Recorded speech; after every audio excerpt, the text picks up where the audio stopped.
If you can get double the people to click through from your pre-sale page to your offer page, all of a sudden now you've theoretically cut your conversion or your CPA in half by simply having more engaging content.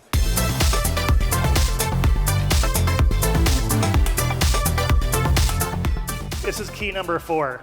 You have to have a strong native funnel. And again, your native funnel will be very different than what you're probably doing elsewhere. I don't consider somebody in my funnel until they've actually clicked off my pre-sale page and are now inside my offer page. So the easiest way we found to get more people converting on my page is to get more people to click off my pre-sale page and to my offer page.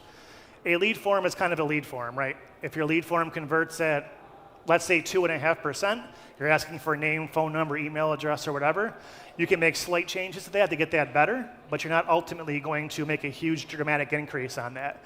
So it means out of every 100 people that come to that lead form, let's say 2.5 people fill that out.